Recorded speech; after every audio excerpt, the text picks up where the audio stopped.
Just to check, do we have a production feed for today or no? Okay.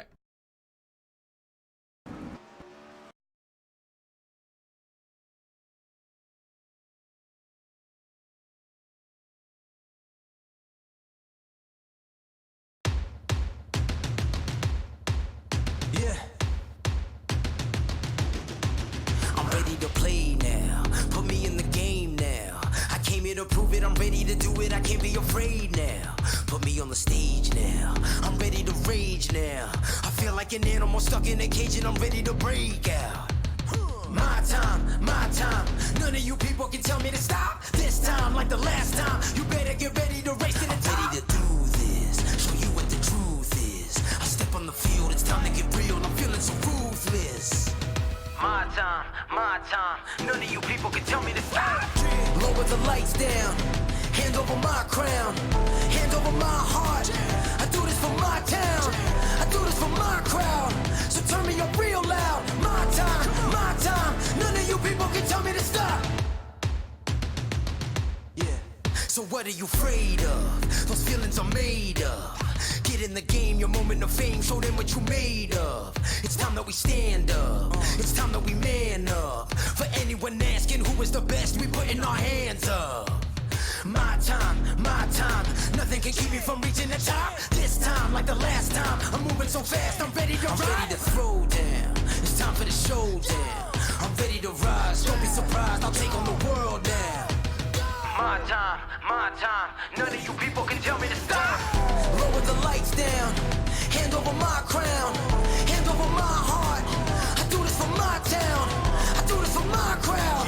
So turn me up real loud. My time, my time. None of you people can tell me to stop. My time, my time. None of you people can tell me to stop. My town, my crown. We know what it takes to be reaching the top. We reaching the top. We reaching the top. We know what it takes to be reaching the top. My time, my time. None of you people can tell me to stop. My town, my crown. We know what it takes to be reaching the top. We reaching the top. We reaching the top. We know what it takes to be reaching the top. Lower the lights down.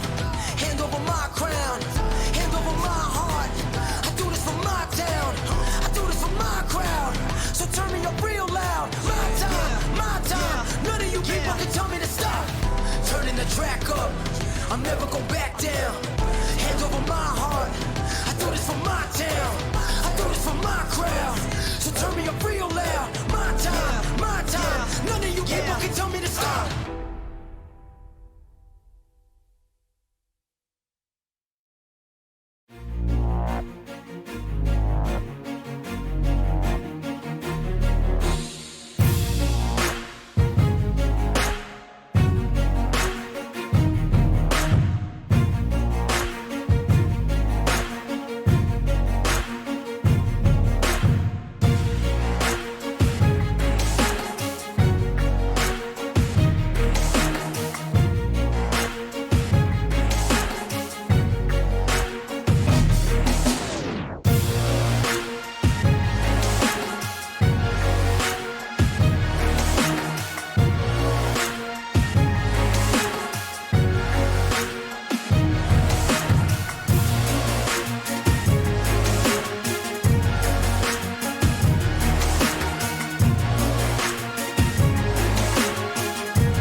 This is the original esport racing game. This is iRacing.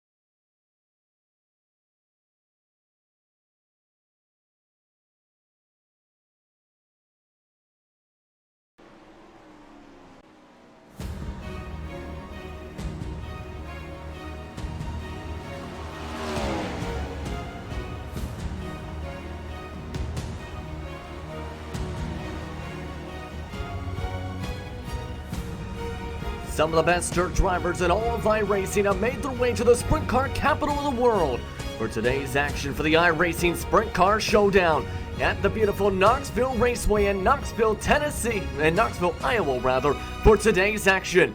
It's going to be a thrilling amount of racing. 27 of the best iRacers and all of the service look to try and battle for glory here on this tough dirt track.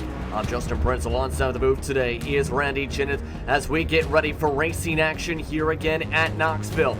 It's a tough racetrack, distance of just a half a mile, and a track that has seen a lot of treacherous moments so far in real life. It's going to be one where some of the best are going to have to fight to try and find their way to victory lane. Qualifying getting itself underway at the moment, Justin, and it's going to be an interesting one for sure. We'll take a look at our event format with this race here today, and it's going to be slightly different from what you guys maybe are a little bit accustomed to, what you're used to seeing. If you watch the World Championship, slightly different, qualifying the same, but only 3 heats, 10 cars in each heat, 10 laps in the top 4 will go to your feature event. Then we'll have a couple of 15-lap last chance qualifiers, of which the top 4 will transfer to the main event. And then after that, 20 cars for 30 laps around the iconic Knoxville Speedway.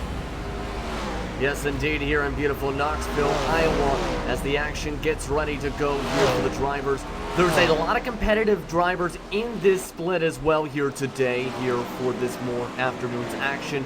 You've got 4 pro licensed drivers in the field, as well as many others that could be in the conversation for victories. Guys like Bobby Sand have been discussed that aren't a part of that pro group, but might show a lot of speed today. So there are potentially a lot of possible victors that can take the checker flag today, Randy.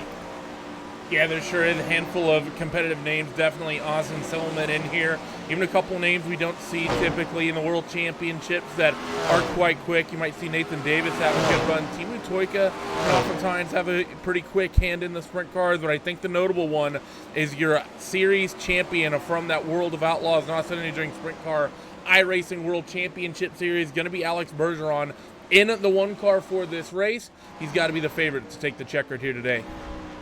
Yeah, he's right now on the track putting in his first qualifying laps. Has only under a minute to try and do so the first time in.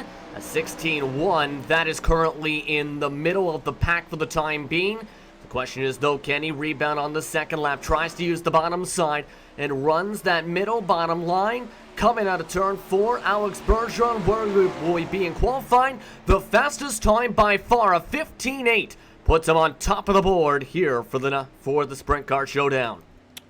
Not much of a surprise whatsoever that Alex puts that thing quickest on the board. Quickest by actually not very much over his rival, this number 4 car of Tim Ryan. They ran runner-up to each other last season, Tim being the winner in the World Championship. Tim had a very good year this year as well, won multiple races. He puts that car second quickest, and we'll see him roll off on the pole of heat number 2 as heat 1 starts getting gridded up. Yes, indeed. Let's take a look at who's a part of heat race number 1. 9 total will be on the track for this heat, with Alex Bergeron leading them to the green flag with his qualifying time of a 15.869. Tyler Shell will follow him on the outside row. In the 4-1, number 1 was Ray Farlow in 3rd position. Jason Newgard will start in 4th, with Bill Stepler rounding out the top 5. Petri Caltavaro will be rolling off 6th with Timu Toika. John Batista will run out your top 8, and Braden Eiler will be the 9th car in line. So once again, if you weren't here, it's going to be a 10-lap heat race here. Top 4 will transfer directly to your feature event. Everyone else will have to wait and do it through the LCQ. One of the 2 LCQs, and going to be a slightly easier format for those LCQs than what we saw in the World Championships, Justin. Top 4 transferring as opposed to top 2. That does take a little bit of pressure off getting your way through and into that main event. Yeah, it kind of does. Again, though, with these heat drivers, they have the top 4 make it in here on this half-mile dirt track, banking just 8 degrees. And already seen a few different times in real life in the past week or so. Drivers have either tried to use that bottom line, especially 1 and 2, which is very bumpy, or have tried to ride all the way up to the cushion and try and carry as much speed as possible to try and set themselves up for 3 and 4. What do you expect here for today? I think you're going to see that top side be relevant. We have seen some changes to the surface model and to the cushion model on this sim over the past month or so since that Sprint Car World Championship has ended. That's going to be one of the things to keep an eye on, as Alex in that one car, known for being able to rip the top better than anyone else. It's one of the reasons he's been as competitive as he has been. So will that transition now that cushion is not quite as fast as it used to be? Also do expect that bottom and middle lane to definitely be relevant. The slider line is always relevant here on the sim. But regardless, we're getting ready to find out heat number 1, only half a lap away to roll off as they roll past the National Sprint Car Hall of Fame and Museum. Yes, indeed. Here again, Alex Bergeron in control of the field here as they get lined up behind the iRacing pace truck. They're 3 and 4. The drivers start to roll on the outside line once again. It will be Tyler Schell as 2 of the pro licensed drivers get ready for the action. Green flag is out. We're racing for the iRacing Sprint Car Showdown from Knoxville. Look at that, already nearly 3-4 wide up near the head of your field, and it's going to be the 2 car of Tyler Schell who takes that second spot away. Alex Bergeron settles into the race lead, goes up top fighting with that 2, and look to the bottom as Tyler Schell can't quite get clear. Going to throw the slider into 1. Tries to pull that slider still, but the crossover by Bergeron off the turn 2 side by side. As they pass by the fans, Bergeron rides the bottom side through the corner, able to retake the race lead with still only 8 laps to go. Make it 8 laps to go at the stripe this time by for the drivers. But it's a crossover battle up in the front. The drivers in the bubble spot, though, are staying single file for the time being, Randy. Yeah, definitely playing a little bit nice with one another, and that's what you want to do when you're 3rd and 4th single filed out, and you see not a lot of pressure being brought on from that 22 of Ray Farlow at the moment. Started this heat race in 3rd and lost a couple of early spots, and he's done nothing but fall away from the 14 of Jason Nygaard and the 12 of Bill Stebner. But up at the head of the field, it's still a dogfight. The one of Bergeron has it, but Tyler Schell right on that rear Nerf bar. You see Alex right up against the wall, as we are traditionally accustomed to seeing, and look at that too. He's got to run into 3, but can't quite get there, and Alex is going to bottom feed through 3 and 4 this time, and here comes Schell. And Schell was able to bottom feed a little bit more efficiently that time, but Bergeron tries to pull the slide jump back. Halfway through the feature, he does make contact. Bergeron spun around, and he's falling all the way into the bubble spots. That's a disaster for the 1 car. We'll watch this on the replay.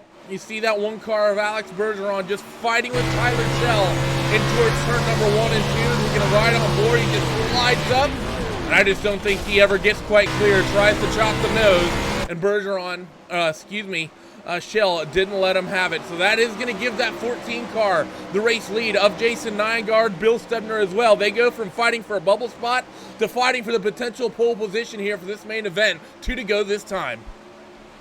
2 to go. Schell's going to have to deal with damages. He's in the last transfer spot after that contact. For the driver that's in the race lead, Nygaard followed by Stebner. Braden Eiler is now in 3rd, with Schell trying to hold on to the top 4 positions. Coming to 1 to go this time by, as everyone moves up towards the cushion through 3 and 4. The question is, can they keep the cars clean? Tyler Schell is trying to hold on to a hard-charging Ray Farlow. And it looks like it might get close between those drivers, but up at the front, Jason Nygaard rides the cushion, will take the checker flag, and win heat race number 1. Bill Stebner finishes off in 2nd, Eichner in 3rd. Schell holds on for a top 4 finishing position, Randy. Yeah, so good run for those guys to get themselves quick and easy transfer spots as Heat 2 starts getting itself gridded up. Yes, indeed. Let's take a look at those drivers in this heat field, as it's going to be an air-competitive one. Tim Ryan will lead them to the green flag, along with Austin Settleman, with Ryan Pace and Bobby Sant Jr. rounding out the top 4. Mike Senevnek will round out the top 5 drivers in the grid, Randy.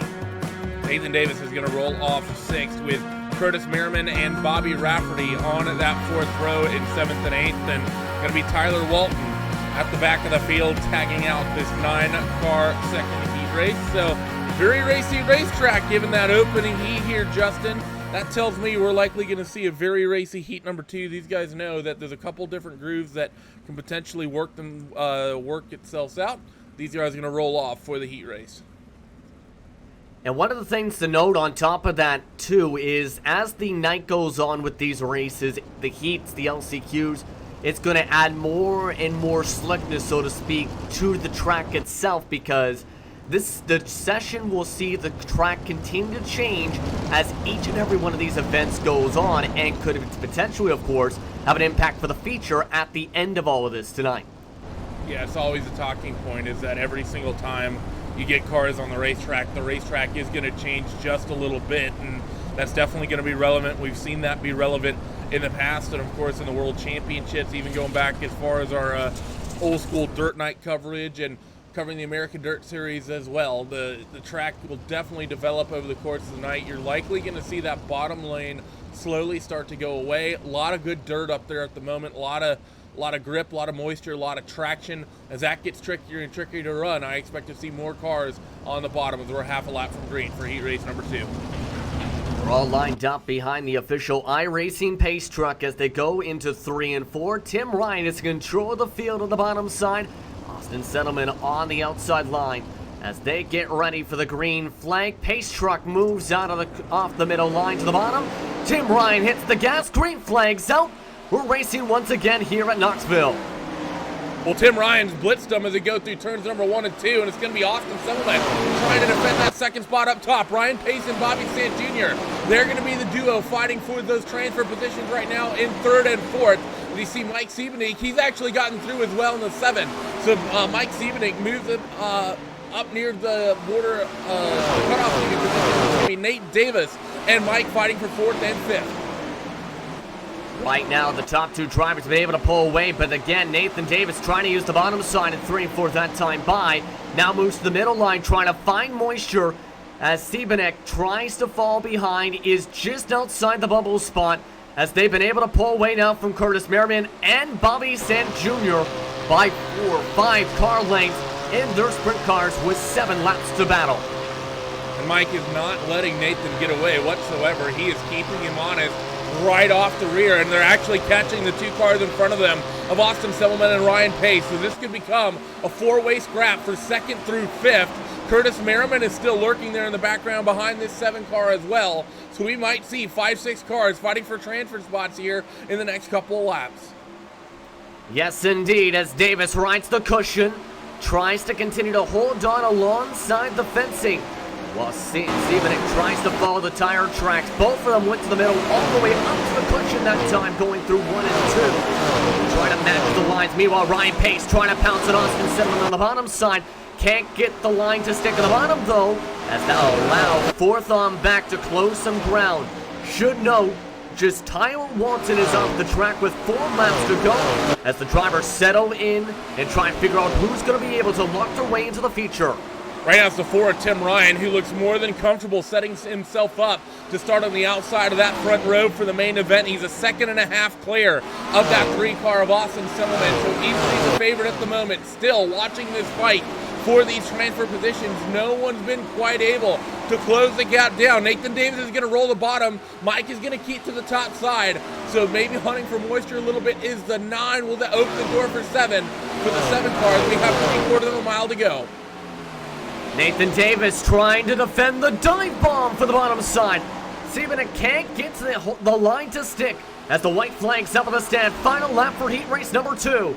Davis tries to find moisture in 1 and 2. Gets the car to stick around. Siebenik tries to go for one last gas bump on the cushion. There's not enough time though. Checker flag waits for Tim Ryan. He'll take heat race number 2, settle in second, Pace in third, and Davis rounds out the top 4 to transfer to the feature. So take a look at your full race results. It's going to be Mike Siebenek, Curtis Merriman, Bobby Sant Jr., Bobby Rafferty, and Tyler Walton. They're going to be the 5 drivers who have to fight for this in the last chance qualifier. That'll just be coming up in a moment, at least the first of the 2 last chance qualifiers. We have one more heat race to go, and it's hitting the grid right now. Let's take a look at that set grid. The Canadian Chris Sapske will start them for the green flag here for heat race 3. Kevin Hanley will start in second with Bryce Bailey and John Litterillo rounding out the top 4 positions. And Michael Cliffus rounds out the top 5 starting positions. William Brickley is going to roll off 6th with Tyler Field on road number 7. Trevor Royer rolling off P8, and the 8 of Dave Bodio rounding out the tail end of the field. So those are the 9 drivers in heat race number 3. And what do you take from what we've seen in the first 2 heats so far in the night, and what do you expect here for this final heat? Just 10 laps to decide the final drivers who automatically lock their way into the A main for today's races. It's been a decent racetrack. That second heat race not quite as competitive as the first one. I don't think that's necessarily anything on the racetrack, though. Sometimes you just get heats where the guys are just a little bit more strung out. It's just the way things go. But as we've been talking about, that track is going to be changing more and more over the course of this race and as the race develops. It is already pretty late in the session time, by the way. Already 8:30 local time here in Knoxville, Iowa, which is going to mean that the track isn't going to be as warm, won't die out quite as quickly with the ambient temperature, no sun hunting down onto this, only 75 degrees. That should keep some moisture a little bit in some other parts of the racetrack for a little bit longer, but regardless, the racetrack's looking good. Let's just see if we can get a nice competitive field here, and whether or not we're going to have another pole sitter potentially run away with a heat race like what happened in race 2, or have a pole sitter get their heart broken like what happened to Bergeron in heat 1. And we'll have to see. They're already backing off a lot on top of that for the iRacing pace truck here. With Sapske in control of the field, gonna give some extra space to hit the loud pedal. They do so here as the green flags up on the stand. Heat race number 3 is underway from Knoxville, Iowa. And a good start for Sapske, but a better one from third place is Bryce Bailey. He's already attacking for second. We're riding on board with Joe Letteriello right now. They head in towards 3 and 4. Slider line for Joe. He tries to get around that 6 car up top of Tyler Field, but nothing going. A couple cars make contact in the background, but it's going to be Chris Sabase who leads as they rip the cushion right past the Hall of Fame and Museum on the outside of turn 2. Top 3 drivers are pulled away from Tyler Heifel in the 6 machine to round out the top 4. Letterillo still trying to find the cushion now, while the number 6 machine tries to ride that middle line all the way up towards the fence throughout the exit of 1 and 2. But this is going to be intense for this battle potentially, because it looks like Letterillo is a little touch quicker once he's able to find the moisture. Didn't find so, though, last time by. Fight for second is close between the 21 and the 10. Bryce Bailey threw a little bit of a slide job through 1 and 2, but wasn't quite able to get clear, so he kind of had to hit the eject button. That gave Kevin Hanley a little bit of breathing room, but they were side by side last time. That 10 car is quicker than the 21, but I think the top side is where you want to be at the moment. No good grip through the middle, and that top side is too strong for the bottom to work. Slide job from the 10 of Bryce Bailey. He'll take up second for now, but the 21 turns it back down to the bottom, and he's got the position at the stripe. Hanley able to defend for second spot, but the dive bomb right back Bailey. Diamonds off the corner off of 1 and 2. Tries to slide job his way up into the spot out of 3 and 4. But again, Hanley able to respond back. This has also allowed this to become a 4-car battle as the 10 tapped the wall. Bailey lost some momentum and loses the second spot. Has to now defend for third spot as all 4 drivers get close with only 3 laps to go this time. Tyler Field right a part of this battle here from the 4th spot. That black number 6 we're looking at with the TV cameras. Your race leader, Chris Sabase, only half a second up the racetrack from the rest of this fight. You can see as we point the camera to him in the background. You see that 21 of Kevin Hanley. So one small mistake, or if these drivers pick up some speed, they will get there. 2 laps to go. 2 to go as everyone tries to find a way to get back up towards Sapske, who has pulled away by now more than 5-10 car lengths in his sprint car in the 36. But now, 16 rather, as now they get ready for the white flag. All drivers trying to find a way to gain some extra spots. Field dives his way to the inside line, tries to ride the middle, along the bumps, gains some momentum. Can he get the slide jump to steal away third from Bryce Bailey? Rides the middle line through 3 and 4, no. Bailey gets through on the outside, checker flag, Samskate takes the win. Hanley in second, while Field finishes in fourth. Bailey holds on for a top 3, Randy. Yep, so we have our 4 drivers that are going to be going to the main event. Sabase, Hanley, Bailey, and Field. But it's going to be the rest of the field that you see up on screen not being able to make it in. William Brickley, Joe Letteriello, Trevor Royer, Dave Bodio, and Michael Klinkafis. We'll be seeing more of them here in just a moment. Both of our twin last chance qualifiers. If you weren't around earlier, again, we have 2 last chance qualifiers. That is the format for tonight. 15 laps apiece, 7 drivers in each. 4, actually I take that back, 7 drivers in the C main, 8 in the B main. 4 will transfer, and Justin is going to take you down your 7-car starting grid. Let's take a look at those drivers, starting with the C main. Ray Farwell will bring them to the green flag for the main, followed by William Brinkley. Starting in row 2, it is Curtis Merriman with Timo Toika. Rounding out the top 4, Trevor Royer will start in 5th with Bobby Rafferty in 6th. And Petri Kotovo rounds out the top 7 drivers. As we get ready for racing, Kotovala, finishes off the drivers for the C main. But 15 laps, top 4 advance, and you mentioned it, not as much pressure compared to, say, the heats, but still a lot more laps that could lead to more mistakes. Yeah, and it is actually pretty long in terms of LCQ times. From the World Championships, we were watching 12 laps to dictate who would go directly to the main event. 15 laps here, that's half of the main, 5 extra laps from what we saw in the heat race, and that is relevant. Track's going to change a little bit more for these guys over the course of the race than they would have early on in, say, the World Championships. But that said, we've also run 1 less heat race. We also have the same amount of cars. So the same amount of cars have hit the track from what we were seeing in those World Championships as well. So going to be interesting to see how this racetrack develops through these LCQs. Seems like the top side of the racetrack has really gotten to where you want to be, unless you're throwing a slide job. I have to agree with you, especially with what we've seen in terms of especially the momentum up on the top side. Now it's going to be curious, though, once the track starts to change as the race goes on. Will that change? We'll have to wait and see, as they all still line up behind the iRacing official pace truck for the C main. Top 4 advance, 15 laps of racing action as they roll their way through 3 and 4. Pace truck is off. Control car is Ray Farlow. The 22 hits the loud pedal. Green flags out. We're racing once again in Knoxville.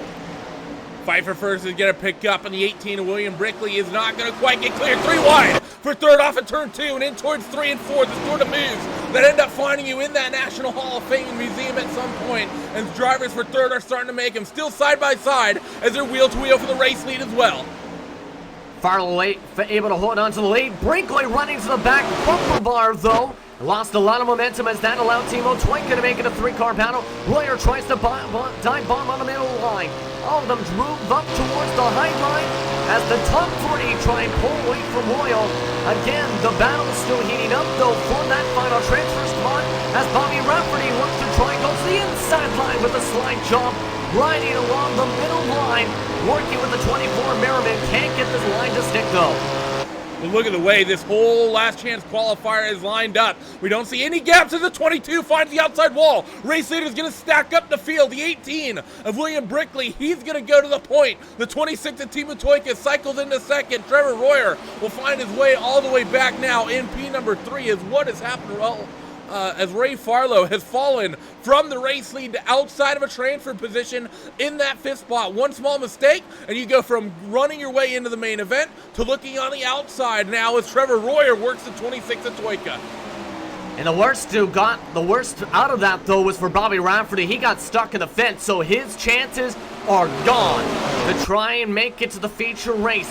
That has allowed Brinkley to take the lead. Royer is now slide jobbing his way to second, while Timo Toika, no more for his world course exploits, is inside the top 3. Final transfer spot, Curtis Merriman rounds out the top 4. They're still fighting as they work down the back straightaway for that second spot, but you can tell that the anger is really toned down for these guys. They're not setting it as hard as they could be on one another because they have breathing room, because it's really only 4 cars at the moment. 5th place running car is this one right here, Petri Katavara, nearly a second and a half back. Looks like he's not going to have any hope of making this last chance qualifier, so he's right now just fighting with that one-time race leader, the 22 of Ray Farlow, who has not been able to rebound. Both cars have damage if you look closely. Yeah, that could potential. How do you think that's going to impact these cars, depending, of course, on how severe that damage can be? Because we've seen some of that damage in one of the heat races affect. And pardon me, in this one for the first heat race, rather, after the slide job move we've seen from Bergeron affect one of the drivers that eventually got the final transfer spot. It can definitely be really relevant for these guys if that's something that ends up happening. But yeah, it's something that's not great for sure. Bend the steering can really make things difficult to deal with on these race cars. That is Tyler Shell was referring to, pardon me on that. But either way, there are 4 laps to work with Brinkley in control of the C main, Royer in second, Toyka in third, fourth. Merriman, the next driver back, though, was at least 10-15 car lengths back, and Katavara still trying to find time and trying to defend at the same time. Ray Farlow behind him with still just 3 laps to decide things. Merriman this time by having a 17.3, the drivers behind 17.2s. Yeah, so I mean everything's really single filed out at the moment, that's for sure, with about a 3-second gap between that top 4 coming towards 2 laps to go. Really no more hype in this LCQ. About a second and a half back is Katavara and Farlow. No hope there. Maybe we see a fight for this race lead, but with 1 lap to go, coming to the white flag, I don't think Trevor Royer is going to get too silly trying to fight for this one. You say that as the white flag is out. Royer looks like he wants to try and make the pass. Tried the middle line in 1 and 2. Brinkley tries to defend in 3 and 4. Slides up to the top line. Through the final corner, it's Brinkley who takes the C main. Second, Trevor Royer. Third, Timo Toyka. Rounding out the transfer spots, it's Curtis Merriman. So take a look at those race results on screen. You see it's going to be Brinkley, Royer, Toyka, and Merriman who transferred to the feature event. Katavara, Farlow, and Bobby Rafferty, they're going to be the 3 whose night are over. 1 more LCQ before we get to the 30-lap main.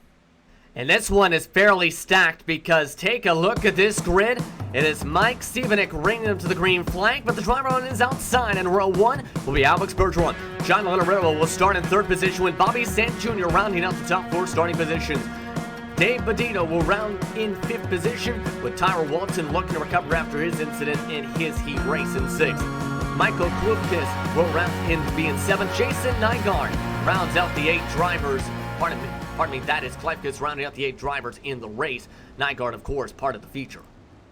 Yeah, this is going to be interesting the way that this pans itself out with the way this field is lined up. Alex Bergeron definitely the one to watch. He gets a nice front row starting position though, so it's not going to be the worst thing ever for him starting from where he's at. Yeah, but I think that it's going to be curious to see who makes it out of a lot of the drivers in this field, because there are a few that might be able to battle for that final transfer spot. Again, guys like Bobby Sant Jr., Linarillo might have to defend. You got John Batista in this field as well. This is going to be a heck of a race to try and battle to be in those 4 positions to move up to the feature.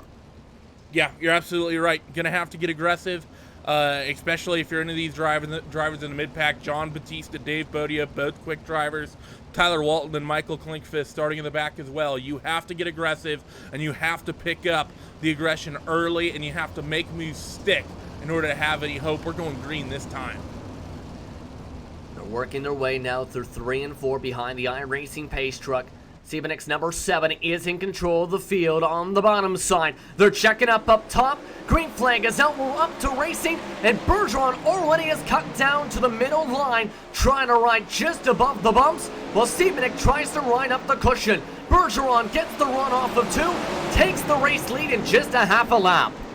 It's going to be Joe Letteriello and Bobby Sant Jr. who start fighting it out over that third spot as Alex Bergeron takes that race lead in towards corners number 1 and 2, and he's just about clear, rolling the bottom side of the racetrack, so not going up to the top, which is where Alex traditionally ran, but he's going to roll bottom right up against that berm on the inside, and he's got the race lead comfortably behind. Things somewhat single-filed out, but the fight for third is close. The 20 of Joe Letteriello down at the bottom, Bobby Sant Jr. up top.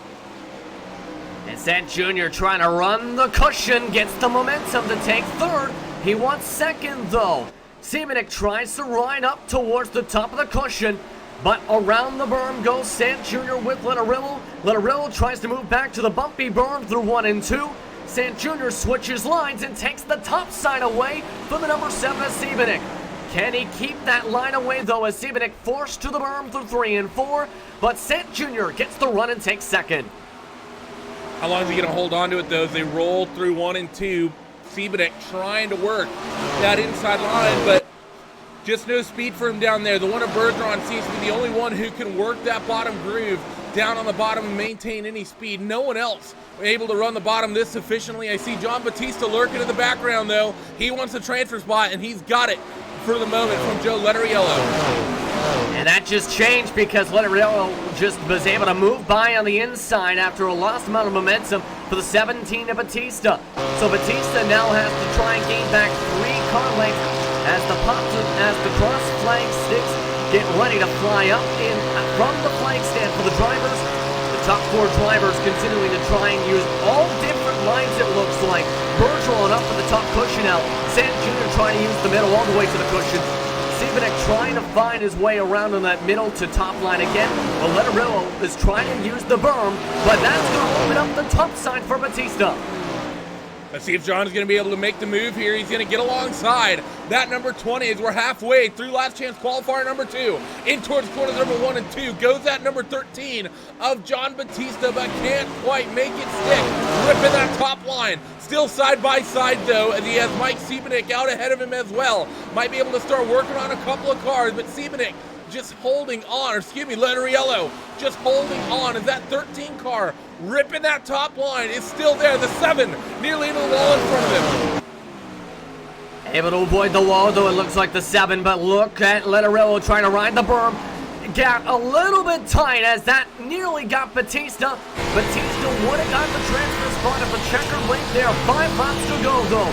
Batista now trying to keep that outside cushion, while Semenuk tries to now defend 2 cars at once, as Letteriello still looks comfortable in the berm in 3 and 4, while Batista is the more faster car off of 1 and 2, it seems, off that cushion.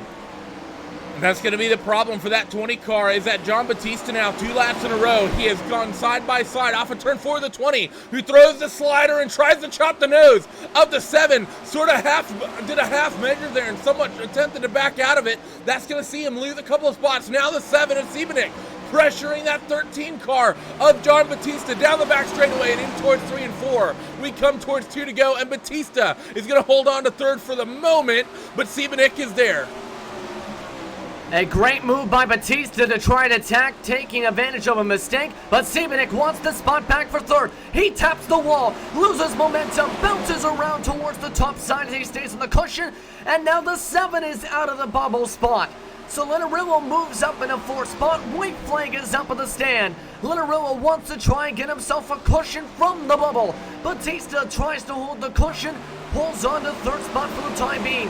Semenuk trying to find a way to get to the 2 drivers in front, but it's Bergeron who takes the checkered. 2nd for Sant Jr., but Batista moves on along with the 20 of Letteriello. The first driver out is Semenuk after being in 3rd for a majority of the B main, Randy. And that's going to be heartbreak there for Mike Semenuk to be in for so long, and just your own personal mistake knocks you on the outside. Gonna be really disheartening for that guy to be able to deal with that. Dave Budio, Tyler Walton, and Michael Klinkfist, none of them really had a great chance there in terms of overall speed, but man, oh man, just a couple minutes here, Justin, until we get to go main event racing, and we'll go down that starting grid after this warm-up session ends. But this has been a fun one. It's been a very fun one indeed with a lot of the racing. There's a lot of competitive drivers, 20 total in the field here. But these cars have also zipped around the track a lot here. Some have described in previous splits for this evening's races that this could mean a very slick track for the feature. How do you feel the track will be after seeing a lot of drivers run around this racetrack and have to battle now for 30 laps of racing? Track's definitely changed over the course of the night. We've seen that upper groove really kind of come in and then go away and then come in and go away. And it's been Alex Bergeron who's been the one who's been able to run the bottom through these last handful of races. Typically we're used to seeing the car run the top. He's the only one though choosing really to run the bottom. Don't worry everyone, if you're tuned in or just watching at the moment, you're not missing any of the racing action. This is just the pre-race hot laps, everyone getting a chance to go out there and check out the track. Maybe you've not been on track since your heat race nearly 15-20 minutes ago now at this point. Everyone just wants a bit of a test, but man, this is going to be a fun feature event. And I can't really pick a winner. I think that 14 car of Bergeron is going to be a man on the move coming through this field. He's going to be rolling off 14th. And he definitely seems like he's probably the best car rolling bottom. So we should see that car picking some spots. And we know he's pretty handy around the top as well, as we're 10 seconds away from this feature race getting gridded up. I was about to ask who your favorites are. I would also watch Bergeron. Also keep an eye on guys like Austin Settleman that are fairly quick at this type of a racetrack. He's inside the top 5. But the drivers are about to finish off their warm-ups for the 30-lap feature to take the checker flag for the iRacing Sprint Car Showdown here at Knoxville Raceway, the sprint car capital of the world. It's time to take a look at who's going to be on your starting grid for today's feature. It is Jason Nygaard who will bring them to the green flag, starting alongside Tim Ryan. Both of them won the respective heat races 1 and 2. The winner of heat race 3, Chris Sapske, will round out the top 3. Bill Stebner will start in 4th with Austin Settleman rounding out the top 5 starting positions in today's feature.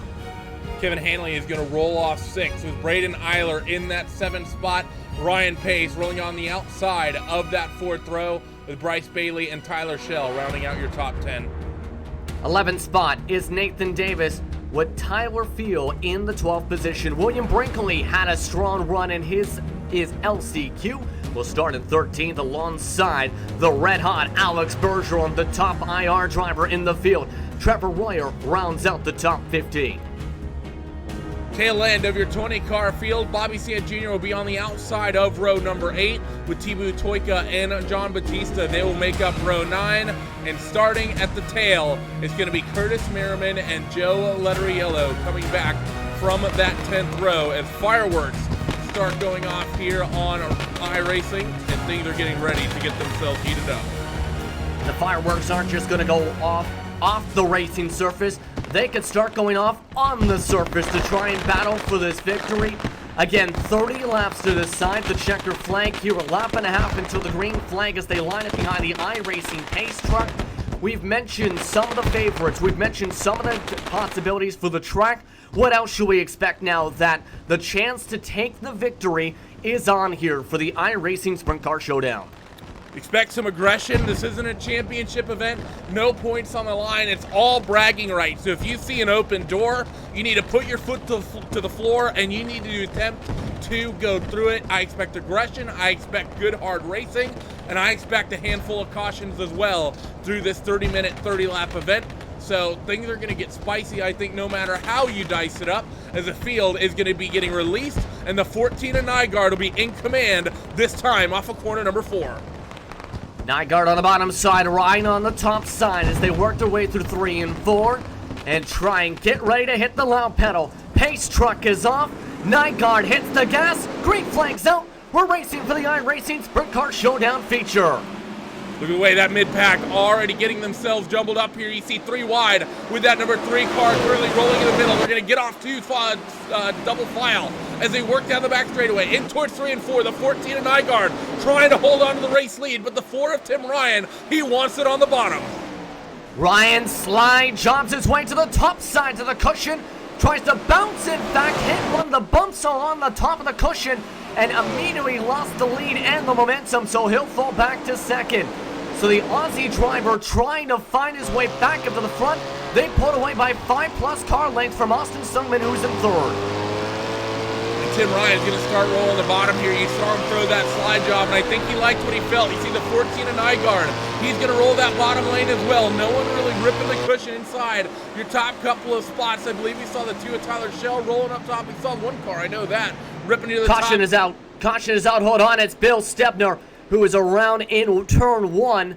Started all the way on the front stretch, in fact, where he went off the ground, making contact with the number 11 machine. That is Braden Eiler that he hit on the outside fence, Randy. Yeah, they were 3 wide coming off of turn 4, and I think Stebner just went to try to shut the door on that outside lane when that car was out there. We'll take another peek at it to see what exactly happened to this 12 car, see if we can get maybe a better camera angle that explains. We see coming off of turns 3 and 4, going to be forced 3 wide here. That orange car up top gets a run, and yeah, I think he just tries to shut a door that's never going to be able to get shut there. So the 12 car somewhat pretty much burying himself across the nose of another machine. That's going to single file things out and calm things down for a moment under the caution period as we get our first one here. I said we were going to get some cautions, and I don't think that's going to be the last one. I don't think so either, especially with how the Hornet's Nest was shaping out. Again, you've seen it 2, 3 wide for positions, and eventually that can potentially lead to some type of contact. They're all lined up behind the pace truck right now. Lights are still on as they're down the backstretch. Nygaard is in first, Ryan second, Settlement in third. Hanley rounds out the top 4 with Shell up to 5th. Saveskay has fallen to 6th with Pace, Eiler, Brinkley, and Bergeron rounding the top 7. So Alex Bergeron plus 4 positions in the span of 5 laps, and now gets a chance to pounce more once we get back to racing. Yeah, I don't think that's much of a surprise to see Alex doing well. We know he was quick. He put the car on pole in qualifying, was fighting for the win in his heat race before he got spun. So to see that one car moving up through the field like that, not a surprise whatsoever. Another driver up a number of spots, Tyler Shell, started this race from the 10th spot, and he rolled his way up to 5th in those opening couple laps. You see the car down there on the bottom. That's going to be Bill, who just, of course, involved in that incident, got some repairs, going to be rolling back out there with the rest of the field, as it's going to be Jason Nygaard, second time tonight, bringing us back to green. And Nygaard looking to get back on the loud pedal through 3 and 4. The pace truck bobbles its way towards the pit lane. A bit of a later start this time as the green flags out. That allows Settlement to time it up and try and dive and slide his way for second. Outside line, Tim Ryan tries to defend, and they're side by side for the second spot. Settlement dive bombs his way and slides his way around the berm as he'll try and battle it out with the 4 of Ryan. Look at the way that bottom groove is at the moment. It's working really well as Austin Selman trying to work his way to the head of the field on Jason Nygaard. Up top, Tim Ryan ripping that cushion along the outside. One of the few drivers inside of the top 5 running up there, and it is not very quick. It doesn't seem like the place to be, but Tim's doing a good job holding on. And he's really bouncing around, especially when the exit of the cushion off of turn 2, especially this time gets away from the bump that's tapered him in the battle for the lead. But Settlement still can't get the pass done along the berm into the middle line. Ryan starting to get the cushion to work on the top side.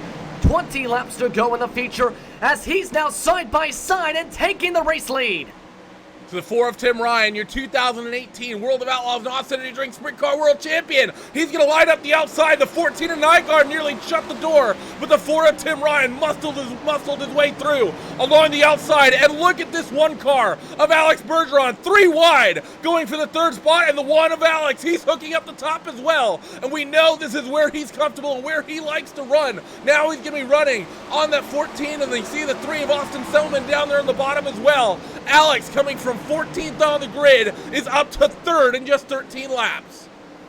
And Settlement just had a major technical issue. He has now been off the track and has just popped up a few positions back. Bergeron's taken advantage and has now moved up to 2nd spot to go up to the top side. He's trying to charge the berm all the way up to the cushion and closes the gap in half in the span of 1 corner. Now he's going to have to try and find a way to catch up to Ryan. The difference was a 1/10 of a second quicker for Bergeron last time by. This time by, Bergeron comes across the stripe. He is also in the same ballpark as Tim Ryan, while Shell tries to battle for 3rd behind him. We're looking at the lap gaps right now compared to your top 2, and you see that nearly half a second. taking out of that race leader. The last handful of laps, definitely getting aggressive as well behind, as Tyler Shell's going to take third away from that one-time leader and pole sitter, the 14 of Jason Nygaard, who's going to fall back to fourth, and he's at risk of losing fifth as well, as Kevin Hanley is lined up beneath him. And Hanley having a strong race now, still holding on to a top 5 finishing position. But we are just past the halfway point of 30 for the feature race for the iRacing Sprint Car Showdown at Knoxville. Nygaard amongst the drivers trying to defend for 4th position. Shell is in 3rd. Bergeron trying to find any time he can gain on Tim Ryan. Settlement has settled back down in 6th position meanwhile behind them, with Nathan Davis trying to now pass and slide, jobbing him on the bottom side along the middle line. Definitely getting themselves aggressive. They work down the back straightaway. Settlement up top. Nathan Davis rolls bottom. You see out ahead, though, the 21 of Kevin Hanley trying to keep that 14 of Jason Nygaard on it. Side by side, though, now for Davis and Settlement as they work in towards turn 1. I think Austin tagged the wall on entry, and he's not going to be able, actually, no, I take that back. He will be able to shut the door there on Nathan Davis, so that's going to be a gap. Or a fight that stays side by side and nose to tail as they work down the front straightaway. Next time, it'll be 10 laps to go. 11 to go this time by, 10 next time by, as Settlement continues to try and block Nathan Davis for top 6 position on the circuit. As they continue to change, now everyone's using all different lines here. A lot of drivers using the middle, but most of the field is now backed away from the cushion except for 2. Bergeron and Tim Ryan amongst the drivers up in that top 10. The difference is, though, Ryan has picked up pace compared to the number 1 car of Alex Bergeron.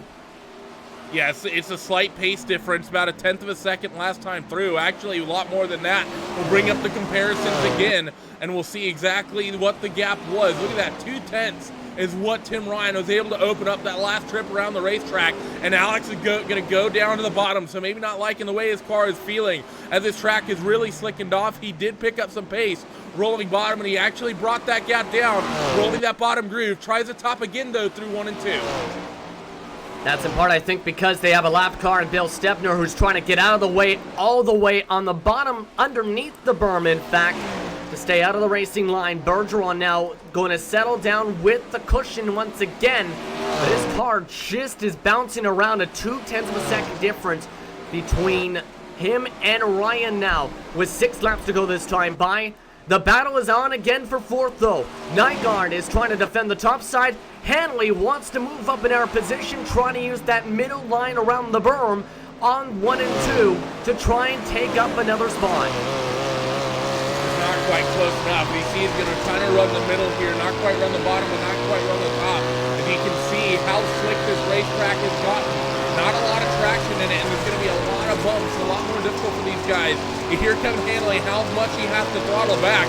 Earlier on in the night, you would have been pretty much flat out everywhere around this racetrack as we're inside of 5 laps remaining in this event. And then 21 still working the 14, trying to make that spot up in towards 1 and 2. The 21 sees an open door. Can he get through it, though? No. The momentum will be up top for the 14. Nygaard able to defend alongside the fence down the backstretch. Now hits a major bump along the cushion, Nygaard does, but still, regardless, able to launch off the corner as they stay side by side for what is for 4th position. 3 laps to go, though, on the circuit, as Tim Ryan still leads by 1.5 seconds over Alex Bergeron, make it 1.3. So getting better is Tim. I thought Alex may have found a little bit of speed the last couple laps. It seemed like that gap came down, but just not quite enough. You see Tim has actually moved down to the bottom. Alex ripping the cushion up top, coming to the white this time. Alex even finds the wall, so a mistake from him is going to open up the gap even more, and it's going to be the Australian of Tim Ryan. 1 lap to go in the main event here at Knoxville. Just a few more corners to go for Tim Ryan. Ryan looking to carry out the final corners. The Alta Z Sports driver will slide his way to victory lane. Tim Ryan wins the iRacing Sprint Car Showdown. 2nd place Bergeron, 3rd place Tyler Shell, and Austin Settlement amongst the drivers that is able to steal a top 4 finishing position by passing Hanley as well as Nygaard in the closing laps of the race.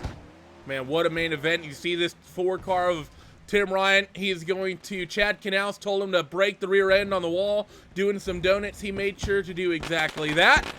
And after 30 laps of racing, we have ourselves a winner, and we have ourselves some post-race results. Justin, run them down. Yes, indeed. Tim Ryan takes the checker flag, winner of Heat Race 2 and the feature tonight. For the iRacing Sprint Car Showdown here in Knoxville, Alex Bergeron went from 14th to 2nd. Just couldn't close up enough in time to catch up to Ryan. Tyler Schell rounded out the top 3 with Austin Sellerman and Kevin Hanley rounding out the top 5. Nathan Davis snuck in +5 to the checker flag for 6 with John Letarillo rounded out the top 7 finishing positions. Trevor Royer finished in 8th with Ryan Pace and John Batista in the top 10. Chris Sapskay started in the top 3, but dropped to 11th at the time of the checkered. William Brinkley finished in 12th with Jason Nygaard coming away in 13th after that battle that was happening for 4th on back. Lost all that ground on the final lap. Tyler Field finished in 14th with Bobby Sant Jr. 15th. Timo Toika finished in 16th with Bryce Bailey, Braden Eiler, Curtis Merriman, and Brian Stebler rounding out the 20 drivers in the field in a thrower for the iRacing Sprint Car Showdown, Randy. Yeah, it was an amazing race there from all involved. Absolutely fantastic racing. It was great to watch. Both Tim and Alex, an iconic duo. I was hoping we'd see them get a little bit closer, but yeah, not just quite panning out for those guys, and for Alex anyways. It panned out for Tim Ryan, but for Mr. Alex Bergeron, he would have liked it to get a little bit closer, methinks. I think absolutely as well, but the driver who takes the checker flag is going to be one that's very happy indeed. It is Tim Ryan, the Aussie driver, taking the checkered. How does it feel to take the victory today in the iRacing Sprint Car Showdown by more than 2 seconds, Tim? Yeah, hey fellas, yeah, it was a good race. Just tried the rail the top for a lot of it, but then pretty much once I got the lead and I pulled away from Alex in the first 10 laps when he got into second. So just take it a little bit easy just to look after the car and bring it home. It was a pretty tough track to run. How difficult was this track compared to your heats earlier on to what we just seen in the feature? Many drivers coming into today's splits said it was looking to be a bit more of a slicker track by the 30-lap feature. Yeah, for sure the track was really slick. I didn't know what to expect because of this new track model. I think iRacing are doing a phenomenal job with their recent updates, so I'm really enjoying the tracks, especially Knoxville. It races really well when it starts on a clean track state. So yeah, pretty happy to get the win, and pretty tired as well. It's 1 a.m. in Australia.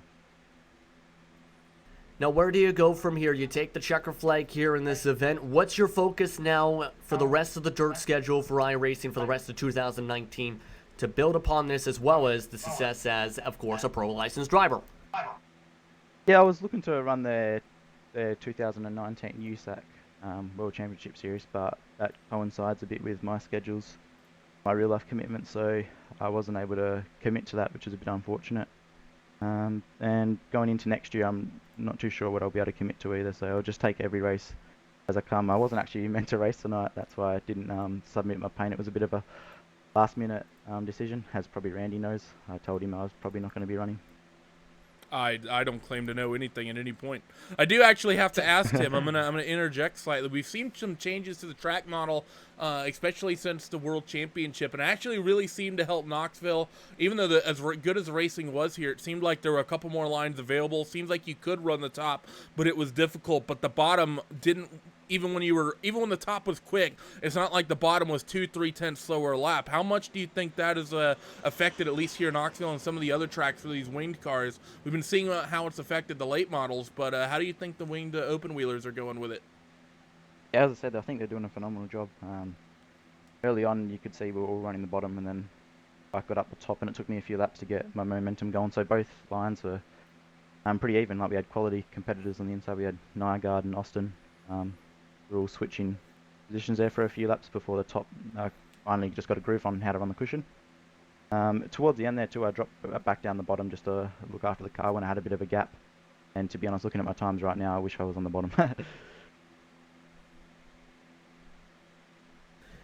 With that, is there anything else you'd like to say that I didn't ask about to you, Tim? I'd just like to thank everyone at Logitech G Holtis Esports. They've got the BRS World Championship Series going on right now. So that's awesome. We've got a fantastic group of sponsors: Logitech G, Astro Gaming, and Motum Simulations. And I'd just like to thank you guys for putting this on too. Thank you. Thank you very much for the time. Congratulations on the victory today. Thank you. That is Tim Ryan, who took the checker flag here for the iRacing Sprint Car Showdown's top split for this afternoon. The driver finished in second, though, was Alex Bergeron. He's going to be standing by now with Randy. Yep, I've got Mr. Bergeron, your defending World of Outlaws Los Angeles Drink Series champion, comes home second tonight. And Alex, it was a good run. Hiccups in the heat race, I think, potentially cost you from being able to fight for that race win a little bit more, having to come from 14th on the grid after transferring out of the LCQ. How was the night from your perspective? Seemed like outside of that heat race bobble, the main event went about as good as it could have. Yeah, it was good. I mean, we lost a couple of spots at the beginning of the race, and we lost time there, and we could have gained a couple more positions, but yeah, after that we just ran the top. I felt good there. I ran the bottom a couple of laps, and it was good too. But top definitely seemed to be quicker there at the end, and I just tried to hunt down Tim and tried different lines, slide up lines, and every sort of lines to catch him, but. I was pretty much up to run the bottom, so I was not ready to run the top of that race. So pretty happy to come second here. It was kind of a similar situation from the last race and championship, the World Championship, but we just came on one spot short. Now, it's actually interesting because we just asked Tim about the racetrack, and he said he would have preferred to be on the bottom. You seemed to find that you were fast on the top. And I asked the same question to Tim. We've had some changes come into the sim, and they basically really dialed back the cushion and the speed that's up there. You were always one that was fun to watch ripping the cushion, but you've always been one that's able to run the bottom and run the bottom efficiently and well in the past as well. You were one of the best on the bottom at Williams Grove for a long while. How has this sort of changed the track and the track surfaces affected some of these racetracks? Because, typically we saw it in the World Championship. If we were in a World of Outlaws, not saying during Sprint Car World Championship main event, Bergeron was along the wall. That wasn't so much the case today. You ran up there for a good chunk of it, but you also spent about half of it down along the inside berm as well. Do you think both lines were more even, or do you think it maybe a little bit more went into it, not only just driver's preference and driver's ability? Some people are going to be naturally better on the bottom. Some people will naturally be better on the top. But, of course, car setup as well. Do you think more of it is now starting to play into that rather than just the top line is fast or the bottom line is fast? I think it's it's pretty even right now. From this race, I didn't do many races since the new update, but definitely makes the races even better.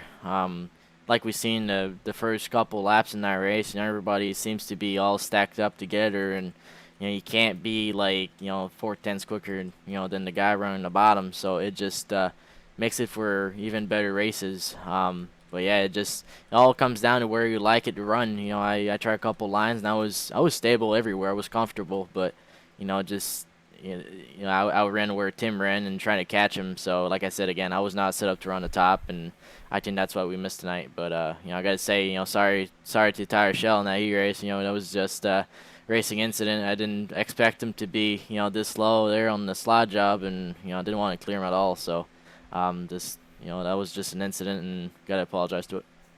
Well, congratulations once again on it, Alex, as you finished second here in the Knoxville Showdown. Know you would have loved to make it one more, but you have a good run regardless. Before we let you go, who gets it done for that Alex Bergeron Racing #1? Well, obviously Team EBR, Jason Nygaard, you're starting to pull tonight. Good job to him. Just got an incident there at the end, and I fell back for him in 13th. So just a good run by him. It's great to have him on the team, and it's always a pleasure to work with him. I thank my girlfriend as well to be on the team, and all the Team ABR, all my partners, Newbie.com, the Soundtrack Keys, BDK Designs, CSI Chalks, Mike McLaughlin Racing, Mart Inc., and all the fans out there for watching, my dad as well, and all the fans, like I said, and yes for broadcasting, and iRacing for putting this race up. So there he was. Alex Bergeron ran second tonight. Car definitely looked good out there, both along the top and the bottom. Last person we have here for interviews is going to be Mr. Tyler Shell, who came home in third. Yes, indeed. He joins us here in the broadcast booth now. Tyler, how does it feel to come away from 10th to 3rd in your feature race tonight after a strong performance and a strong battle, mind you, for parts of this feature tonight? Oh, that feels great, man. I wish I could have started a little farther up, but we had a racing deal in the heat race. But it was fun. It made it interesting. And I didn't. And when Bergeron passed all of us on the top, I didn't really even know where he came from. Yeah, I was gonna say he went from on that start even quicker than he did to go from 14th to 10th after the first caution. He went from 10th to essentially up to 2nd in the span of 4 laps. But I'm going to ask you this first off: how did the track feel as the night progressed rather, from all the way from the practice to the qualifying through your heat race all the way up to the feature here this evening? It's really racy. I mean, you can see in the heat race. I mean, me and Alex battled, and then in the feature, I mean, I think the top was a little better because it was getting slick coming off the corner, so you didn't really have any grip coming off the bottom. But top was really treacherous to run. I was just trying to sit back and just take the third because I didn't want to junk my stuff and then be wrecked out of it. I was going to actually ask on top of that. Randy has asked this to both your fellow competitors. There were some changes to the cushion in this week via hotfix. How did that cushion feel to you with the changes that iRacing made to the dirt and how it handles? It was really the first major event instance we've seen that on the dirt on iRacing so far.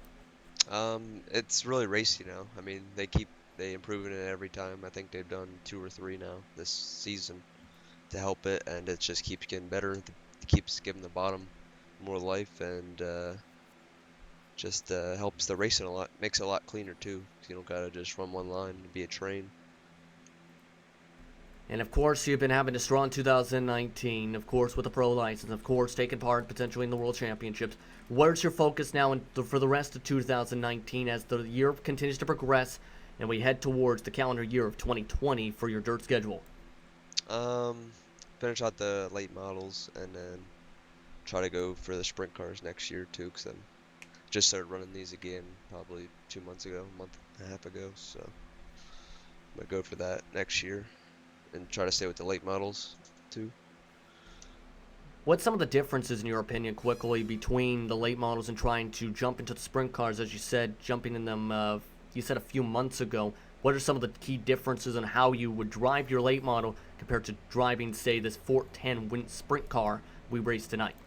They both take a lot of throttle control. Just you drive like, try to keep it straight. I mean, these you want the bottom. These you can race a lot more, I think, than the late models, to be honest, for this last update. So it's gonna be getting better and better. But I'm just throttle control and don't slide these cars at all. We'll slide into the last question. Is there anyone you want to thank before you let you go here tonight? Yeah, I'd like to thank Elbows Up SimSport and then my sponsors, EDU TV, Motorsports Beat, Dude Products, and BS Air. And thanks for iRacing putting this on and you guys broadcasting. Did a hell of a job. Thank you very much for the time, Tyler. Congratulations on the top 3 finish today. Thank you. That is Tyler Schell finishing 3rd here in the iRacing Sprint Car Showdown here at Knoxville. Randy, your final thoughts before we say goodbye. Pretty awesome race. Good to see the racetracks being able to develop the way that they did and have multiple grooves be so strong near the end of the race and have so many lines of racing. I think Alex would have had something for Tim if he could have started up near the head of the field, but regardless, good to see Mr. Tim Ryan pull out another win tonight here at Knoxville. But I think besides that, I think it's time to close this thing out. Yes, indeed it is. It's time to say goodbye here on iRacing Esports Network and RaceSpot TV. Randy Chisholm, Justin Prince saying so long, and thank you very much for tuning in for the iRacing Sprint Car Showdown here at Knoxville. We hope to see you once again here on the iRacing Esports Network soon. With that, though, it's time to say goodbye for the afternoon. Enjoy the rest of your day.